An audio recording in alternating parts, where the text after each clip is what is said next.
Federalist 49, Part 5. Make sure, please, that you have listened to and read along the first 4 parts of this, because here I'm just going to read this real fast, or not too fast, but just go through the last paragraph. So this is where we'll start. Last paragraph says, "It might, however, sometimes happen that appeals would be made under circumstances less adverse to the executive and judiciary departments. The usurpations of the legislature might be so flagrant and so sudden as to admit of no species coloring. A strong party among themselves might take side with the other branches. The executive power might be in the hands of a peculiar favorite of the people. In such a posture of things, the public decision might be less swayed by prepossessions in favor of the legislative party. But still, it could never be expected to turn on the true merits of the question. It would inevitably be connected with the spirit of pre-existing parties or of parties springing out of the question itself. It would be connected with persons of distinguished character and extensive influence in the community.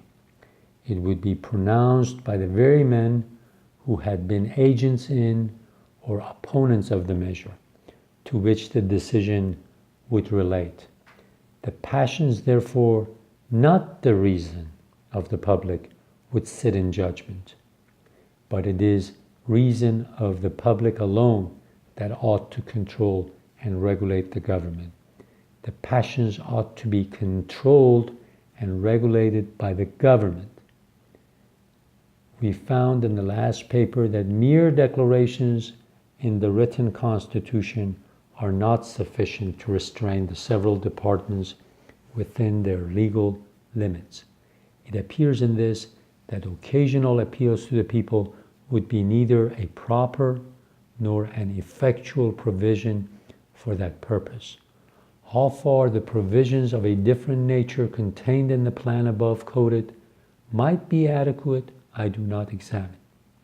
Some of them are unquestionably founded on sound political principles, and all of them are framed with singular ingenuity and precision." So, to review what we've talked about here is Federalist 47 through Federalist 51. Madison looks at the important question of separation of powers, because that would lead, or we want the separation of powers because we want the rule of law, a law that is known to everybody and is applied to everybody equally, whether they're rich, poor, whatever their ethnicity, their color, their background. It is a law that's applicable to everybody. And Madison says, we have found out by reading books of history as well as by looking at what has happened in our own states, that in republics, legislatures usually have the upper hand. They become stronger, they concentrate too much power in their hands compared to the other 2 branches. So we have to find a remedy to stop this from happening. We want a system of checks and balances that will not count on having good people in office. Because he says, yes, we might have good people in office, but not all the time. And not all of the people are going to be good. So we have to frame the government in a way that when ambitious people get in, or even when good people come in, but when they get power, they become ambitious and they forget the good of the larger community and they sacrifice it to what's best for their party. We have to have a system to checkmate this, to stop this. And he's going to be proposing that in this Constitution we have done it in a way that will be a remedy for this disease, will be a cure for this disease. Just keep in mind that when Madison went to Philadelphia, his original plan, the Virginia plan, was going to have the legislature in a way that the number of senators were also proportional to the population of the state.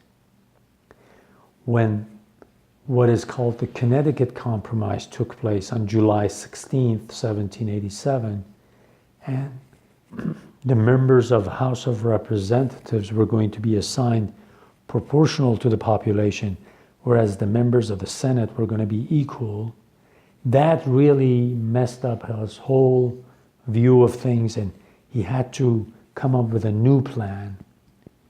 He said, okay, this is what they voted on, so now I've got to make sure that the executive department and the judicial department are going to be stronger, especially the executive, to put a stop to possible abuses of the legislature. And so he proposed different things, and we eventually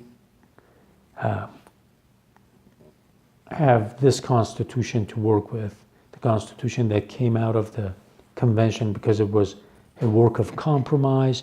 It was not exactly what Madison and Hamilton wanted. They said so, but they did the best they could with what they had. And this is another place where when Madison quotes Plato, says, we're not going to have a nation of race of philosophers and a nation of philosopher kings. It's because you're going to have regular people electing people to represent them. If we are lucky, they will be wise enough people to elect really wise people to represent them. And he considers the Philadelphia Convention, the gathering that was there, was some of the wisest people. The first president they were going to have, everybody knew it was going to be George Washington. Otherwise, it is difficult to see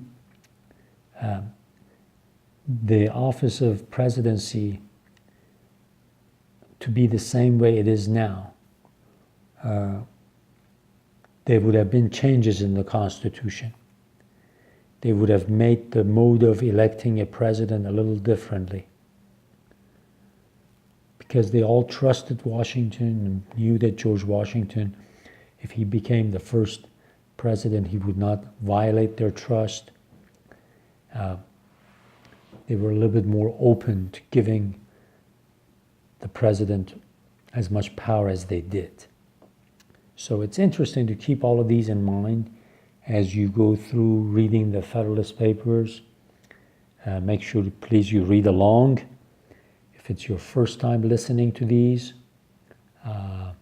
make sure you read all 85 of them or follow along as I read them, because then it'll make more sense. Not only the papers will explain more to you, but also some of the commentary I make, I'm hoping that it will help you understand it much better, understand it fully.